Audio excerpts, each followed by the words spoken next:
just on three. Everyone on three. 1, 2, 3. And you're going to say yes or no. This was a good move by the Vikings. And then we'll flush this out. Jonathan, 2. So I'm going to go 1, 2, 3. On and then three? on the fourth beat, where the Okay. fourth beat would be, All right. you say yes if you think it's a good move by the Vikings, or no if you think it's a bad move. Okay. All right? Got it. You ready, Jonathan? Yep. Okay. 1, 2, 3. No. Yes. Ooh, interesting. Wow. Was it half and half? Interesting. Okay. I didn't hear Jonathan. No. Was he? Okay. Jonathan I was said a no. Okay. So Okay. you're the only one saying yes. So I'm lone wolf on this one. Okay. All right. So and we were just talking with Kyler during the break, and I am not dismissing the need for offense here. And you can look up and down the league's recent history. If you can't throw the football, as we were talking about with Kyler during the commercial break, it's really hard to win a Super Bowl. And yeah, people are going to point to, well, but like the Ravens in 2000, or what about the Bears that made it to the Super Bowl that one year with what's his name, Rex Grossman, right? Well, there's outliers you can point to, but the way to the Super Bowl is to throw the football. And so there is definitely a logical case to be made for loading up on offense, offensive line, weapons, etc., and moving forward with as much insulation around Kirk Cousins as possible. All right. So I totally hear that side of the argument. But the way your team is set up, you're so far down this road right now of Mike Zimmer, defensive-minded head coach. He's built this wonderful defensive system that 2 years ago paid off in the #1 defense in the NFL in the regular season. Mm-hmm. And he wants to go to war with his guys, with Anthony Barr, with Everson Griffen, and Linval Joseph, and all the guys that he has built this thing with the last 3 years or so. I'm okay with it because you've committed to this path. And to go away from this path, I think would require almost bringing in a new head coach. I think like you've committed to the defensive path here so much that bringing back Everson Griffen and Anthony Barr, it makes sense in this instance. And let me give you a few nuggets here before you guys tell me I'm a moron, because I get it's 1 against 3 here. Can I tell you now and later? You can. Okay, Yes. you're a moron. Okay, Go that's ahead. fine. That's Yep. fine. Yeah. That's fine. So Everson Griffen is 31 years old. For a lot of positions in the NFL, skill positions, running back, wide receiver, you'd say zero chance I'm paying top. What is he going to make now still, even with the restructure? He's one of the top 6 or 7 highest paid players on the team, even with the restructure. And he's 31 years old.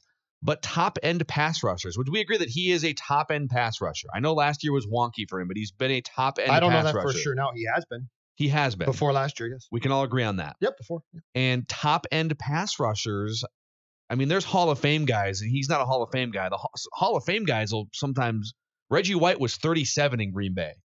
Michael Strahan's peak was 31, 32, 33. Julius Peppers is like 38. 2 years ago, that guy had 15 sacks. Julius Peppers. Chris Dolman came back to the Vikings when he was in his late 30s. So if you think he's a top-end pass rusher, don't be worried about his age is what I'm saying. There's other reasons to – like age should not be the #1 reason why you would be – disappointed with the Everson Griffen re-signing. So I hear it. Yes, the Vikings have to find a way to throw the ball. They have to find a way to be better offensively. But based on who their coach is and based on what he's built the last few years, I'm not going to die on this hill to say this is a dumb move by the Vikings. I'm also not going to go out of my way and say, brilliant decision. Follow this up now by putting all your chips in the draft on offense. Draft an offensive lineman in the first round, a skill position player in the second round, another offensive. Like you need to go all in on offense now in the draft for me to be okay with this. That's my stance. Tell me I'm an idiot. I wouldn't say you're an idiot. And I was in on bringing Everson Griffen back on some sort of restructure, but $8 million is just a little bit pricey for me. And it's millions of dollars, but in the NFL world, we're on some level splitting hairs here. I was thinking in the $4 to $6 million range, somewhere around $5 million would have been fair for Everson Griffen. And like I said, the move that they did today put him in the neighborhood of $7 million worth of cap space. But at least $4 million of that is going to go to paying your draft picks. So really, you have about $3 million of cap space that you can use in free agency and to add to your roster right now. And that's maybe one guy. That's maybe a kicker. I just don't think you freed up enough money to do what you needed to do. Don't underestimate the Vikings' need there, by the way. That is And your draft absolutely picks a need. take up what, 3 or 4? Yeah, that's right. So yeah. the draft, It's yeah. between $3 and $4 million of your $7 million you have in cap space right now is going to go to your draft picks. I don't know if you're freeing up this money to go out and add players to your roster. I don't know what you really just did for yourself by freeing up $3 million to spend in free agency. That doesn't do a whole lot for me.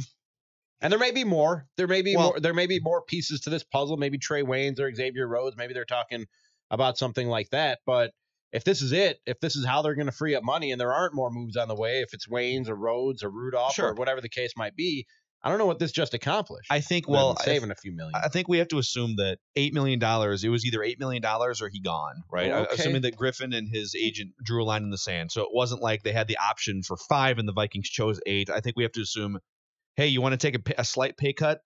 Or my client will take a slight pay cut, or he's gone. And Mike Zimmer, and I'm going to assume Mike Zimmer, and to a lesser extent Rick Spielman, said, we're so far down this defensive path right now. And we've been building this thing in this system with a lot of these same guys for this long. And it's not like they're all 38. They're all reasonably within their prime years, or maybe just on the edge of their prime years. And they said, let's commit to this one more time. Let's bring the band back together and see if this defense can get back to where it was a couple of years ago. I understand the logic, is what I'm saying. That bothers me, though, because it puts way too much on Kubiak and Cousins. And after a year, if they had called me and said, okay, Judd, what do you think? After a year of Cousins, I would have said, it's not what you thought, and you know that. And that therefore, that side of the football has to be addressed.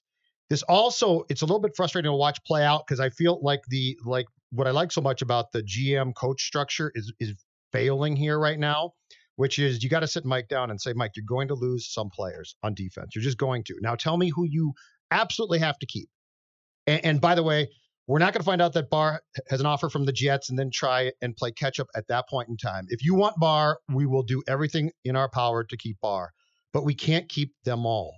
And at this point in time, Mike, a year after I strongly sensed that Zim was not exactly happy, and he might have been right, by the way, that they went out and signed a quarterback to a 3-year guaranteed $84 million contract. I sense now that this is Zimmer coming back and saying, I get all my guys back. I don't think that is the right structure either. So as you go through the list of names here, like I can almost guarantee, this is not sourced information, I can almost guarantee this was the conversation. Sheldon Richardson, gone. Key piece to your defense last year. Anderson Dejo, gone. Also, he's not Harrison Smith, but he's been a key piece to your defense the last couple of years. He had been, but not last year. But played 4 games. But put yourself in Mike Zimmer's mind. Yep, like Mike Zimmer's thinking, these are my guys, these are my guys. But I'll play Rick. You play Mike. Okay. So Mike Zimmer's saying Sheldon Richardson gone. Yep. Anderson Dejo gone. Yep.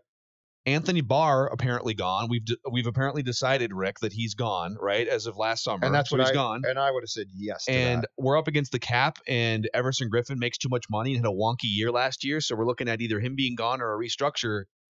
What are we doing here? I'm not going to lose 4 of my guys and then go back to the and now we're going to go back to the drawing board, and I'm just going to become the coach of an offensive centric team. That doesn't make me comfortable with and that's what he said. And that's what he said. And I would have said, okay, Mike, Hunter goes from left end to the right side, and Danielle Hunter's developed into a fantastic player. We're developing guys at end already who can replace them. So the Barr loss I get completely. That's a big one if you're Zimmer.